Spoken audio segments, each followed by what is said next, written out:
Dostlar,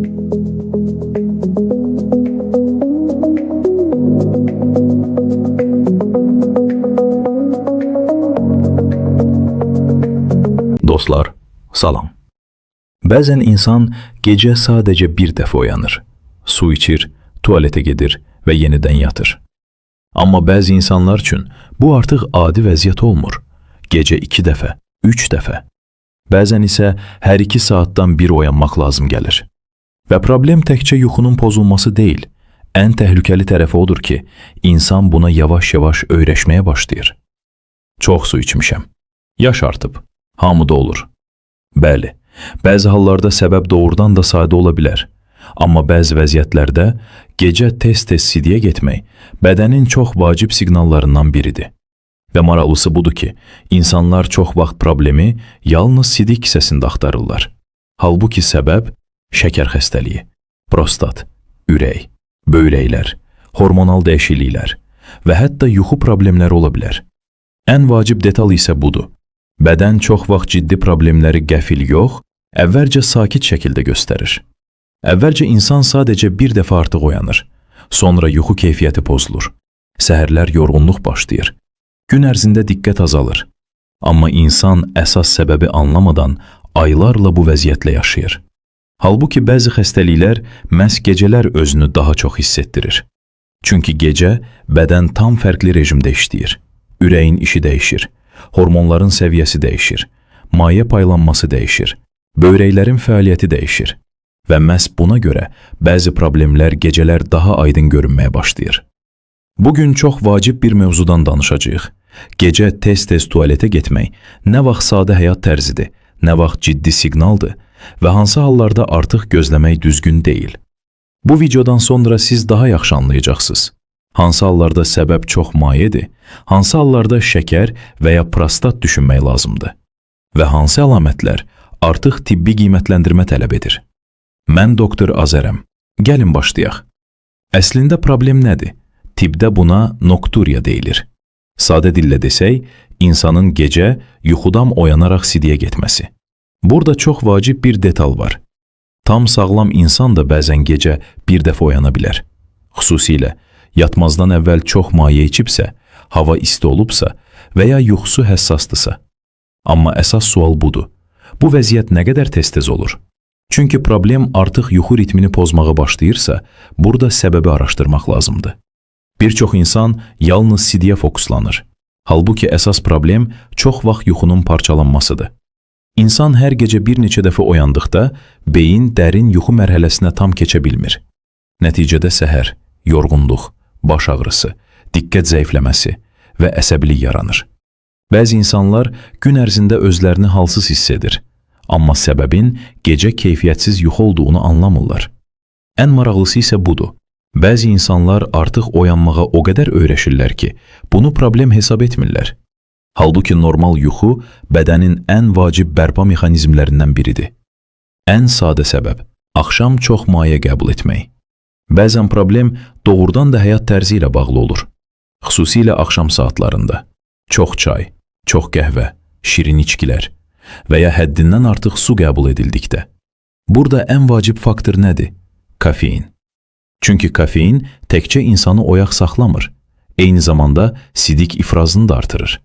Bu səbəbdən bəzi insanlar axşam qəhvə içdikdən sonra gecə daha çox oyanmağa başlayır. Eyni vəziyyət enerji içkilərində də olur. Bəzi insanlar düşünür, enerji verir. Amma bədən üçün bu əlavə yüklənmə demək ola bilər. Alkoqol da oxşar təsir göstərə bilər. Çünki maye balansını dəyişir və bədənin su idarəsini pozur. Burada əsas fərq nədir? Əgər səbəb həyat tərzidirsə, dəyişiklik etdikdə vəziyyət də yaxşılaşır. Məsələn, axşam mayeni azaltmaq, yatmazdan əvvəl çay içməmək və kafeini azaltmaq. Əgər problem azalırsa, bu daha çox funksional səbəbə uyğun görünür. Yaş artdıqca nə dəyişir? Bir çox insan deyir, yaşlananda bu normaldır. Bəli, yaş artdıqca müəyyən dəyişikliklər yaranır. Sidik kisəsinin elastikliyi azalır, yuxu daha həssas olur. Bədən gecə mayeni əvvəlki kimi saxlaya bilmir. Amma burada çox vacib bir cümlə var. Yaş artıb demək hər şeyi normal etmir. Çünki bəzi insanlar illərlə prostat böyüməsini, şeker problemini veya ürək çatışmazlığını sadəcə yaşlanma hesab edirlər. Və əsas problem gec aşkarlanır. Əgər insan əvvəllər gecə rahat yatırdısa və sonradan vəziyyət dəyişibsə, bunu görməzdən gəlmək düzgün deyil. Şeker xəstəliyi niyə gecə sidiyi artırır? Bu isə çox vacibdir. Çünki bəzi insanlar illərlə gecə tez-tez oyanır. Amma səbəbin şəkər olduğunu bilmirlər. Əgər qanda şəkər yüksəlirsə, bədən artıq şəkəri sidik vasitəsilə xaric etməyə çalışır. Nəticədə sidik miqdarı artır. İnsan daha çox susuyur, daha çox maye içir və daha çox tualetə gedir. Bu xüsusilə gecələr daha nəzərə çarpır. Başqa hansı siqnallar ola bilər? Ağız quruluğu, tez yorulmaq, buludlu görmə, səbəbsiz halsızlıq, çəki dəyişməsi. Bəzi insanlar gecə 3-4 dəfə sidiyə gedir. Amma bunu sadəcə çox su içmişəm kimi qiymətləndirir. Halbuki bədən artıq şəkər balansının pozulduğunu göstərir. Xüsusilə ailədə diabet varsa, burada diqqətli olmaq lazımdır. Prostat problemi necə başlayır? Bu hissə xüsusilə kişilər üçün vacibdir. Yaş artdıqca prostat vəzi böyüyə bilər və bu böyümə sidik axınına təsir edir. Ən maraqlısı nədir?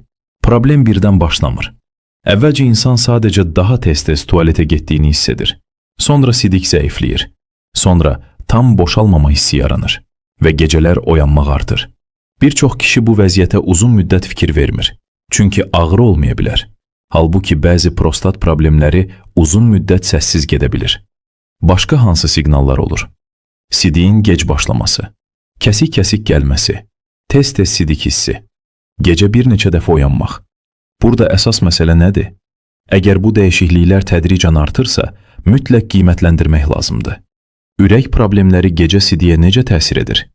Bir çox insan bunu eşidəndə təəccüblənir. Amma ürək zəifliyi olan insanlarda gecə sidiyə getmək arta bilər. Necə? Gün ərzində ayaqlarda maye yığılır. İnsan ayaq üstü olduqda cazibə qüvvəsi mayeni aşağı çəkir. Amma gecə uzandıqda həmin maye yenidən qan dövranına qayıdır. Böyrəklər isə artıq mayeni xaric etməyə başlayır. Nəticədə insan gecə daha çox sidik ifraz edir. Burada başqa vacib siqnallar da olur. Ayaqlarda şişkinlik, tez yorulmaq, pilləkən çıxanda nəfəs çatmaması və uzananda nəfəs almaqda çətinlik. Bir çox insan ayaq şişkinliyini sadəcə yorğunluq hesab edir. Halbuki bəzən ürək artıq əvvəlki kimi işləyə bilmir və bədən bunu əvvəlcə kiçik siqnallarla göstərir. Böyrəklər nə rol oynayır? Böyrəklər bədənin maye balansını idarə edir. Əgər onların işi pozulursa, sidik ritmi də dəyişə bilər. Bəzən insan gündüz yox, əsasən gecə sidiyə daha çox gedir. Başqa hansı əlamətlər ola bilər?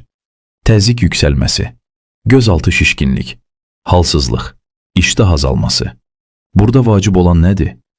Problem hər zaman sidik kisəsində olmur. Çünki bədən bir-biri ilə əlaqəli sistemlərdən ibarətdir və bəzi problemlər özünü tam başqa yerdə göstərə bilər. Bəzi dərmanlar da səbəb ola bilər. Bu hissə çox vaxt unudulur. Halbuki bəzi insanlar problemi xəstəlikdə yox, qəbul etdikləri dərmanlarda yaşayır. Xüsusilə sidik qovucu dərmanlar gecə sidiyini artıra bilər. Əgər həmin dərman axşam saatlarında qəbul olunursa, insan gecə dəfələrlə oyanmağa başlayır. Bəzi təzyiq dərmanları, bəzi hormonal preparatlar və hətta bəzi sakitləşdiricilər də sidik ritmini dəyişə bilər. Ona görə çox vacib detal budur. Simptom nə vaxt başladı? Yeni dərmandan sonra mı? Doza dəyişəndən sonra mı? Çünki bəzən səbəb düşündüyümüzdən daha sadə olur. Amma burada çox vacib xəbərdarlıq var. Dərmanı öz başına dayandırmaq düzgün deyil. Əgər şübhə varsa, bunu mütləq həkimlə müzakirə etmək lazımdır. Yuxu problemləri necə təsir edir? Bu hissə çox insanın bilmədiyi mövzudur. Bəzən insan elə bilir ki, sidik onu oyadır. Halbuki əvvəl başqa səbəbdən oyanır. Məsələn, xoruldama, yuxu apnesi və ya keyfiyyətsiz yuxu. İnsan oyandıqdan sonra isə tualetə gedir və belə görünür ki, əsas problem sidikdədir. Halbuki problem yuxu keyfiyyətidir. Əgər insan gecə nəfəsinin dayandığını hiss edirsə, səhər baş ağrısı ilə oyanırsa və gün ərzində yuxulu olursa, burada yuxu pozuntusu düşünmək lazımdır. Yuxu apnesində bədən gecə dəfələrlə stres vəziyyətinə keçir. Bu isə hormon balansına və sidik ifrazına da təsir edə bilir. Yəni bəzən problem sidik kisəsində yox, nəfəsdə olur. Ən təhlükəli siqnallar hansılardır? Bu hissəni diqqətlə dinləyin. Əgər gecə sidiyə getməklə birlikdə sidikdə qan varsa, kəskin ağrı varsa, hərarət yüksəlirsə, çəki azalırsa, nəfəs darlığı varsa və ya problem sürətlə artırsa, bu artıq ciddi siqnal ola bilər. Xüsusilə sidik saxlamamaq yaranıbsa və ya qəfil dəyişiklik başlayıbsa, belə hallarda gözləmək düzgün deyil. Başqa vacib detal.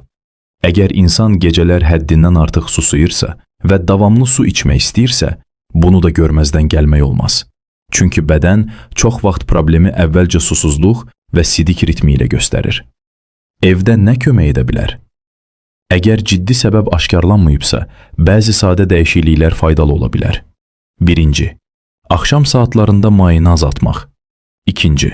Yatmazdan əvvəl kofein qəbul etməmək. 3. Duzlu qidaları azaltmaq. Çünki duz bədəndə su saxlayır. 4. Müntəzəm hərəkət. Çünki hərəkət qan dövranını dəstəkləyir. 5. Çəkiyə nəzarət. Artıq çəki həm yuxuya, həm də hormonal sistemə təsir edir. 6. Yatmazdan əvvəl telefon və parlaq işıq istifadəsini azaltmaq. Çünki yuxu keyfiyyəti pozulduqda insan daha tez-tez oyanmağa başlayır. 7. Yatmazdan əvvəl ayaqları bir qədər yuxarı qaldırmaq. Bu, bəzi insanlarda ayaqlarda toplanan mayinin daha tez dövr etməsinə kömək edə bilər. Ən çox yayılmış miflər. 1. Mif. Çox su içdiyim üçün olur, başqa səbəb yoxdur. Bəzən doğrudur, amma hər zaman yox. 2. Mif. Yaşlı insanlarda tam normaldır. Yaş bəzi riskləri artırır, amma problem yenə də qiymətləndirilməlidir. 3. Mif. Sadəcə sidik kisəsi problemidir. Xeyr, səbəb. Şəkər, prostat, ürək, böyrək və ya yuxu pozuntusu ola bilər. 4. Mif. Keçər. Bəzən keçir, amma bəzən bədən sizə əvvəlcədən xəbərdarlıq edir. Ən vacib nəticə. Bir şey unutmayın. Bədən çox nadir hallarda səbəbsiz siqnal verir. Gecə tez-tez sidiyə getmək hər zaman təhlükəli deyil. Bəzən səbəb çox maye, kofein və ya həyat tərzidir. Amma problem davam edirsə, artırsa və başqa əlamətlərlə birlikdə gedirsə, bunu görməzdən gəlmək düzgün deyil. Çünki bəzi xəstəliklər əvvəlcə sakit başlayır və insan yalnız bədənini dinlədikdə həmin siqnalları vaxtında görə bilir. Ən təhlükəli cümlə yenə budur. Keçər. Bəzən keçir, amma bəzən bədən sizə çox əvvəldən xəbərdarlıq edir. Sadəcə onu düzgün dinləmək lazımdır. Mən Doktor Azərəm. Növbəti videoda çox maraqlı bir mövzudan danışacağıq. Göz qapağının atması nə deməkdir? Çünki bəzən sadə görünən göz qapağı atması belə stres, yorğunluq və ya başqa problemlərin siqnalı ola bilər. Sağ olun, salamat qalın.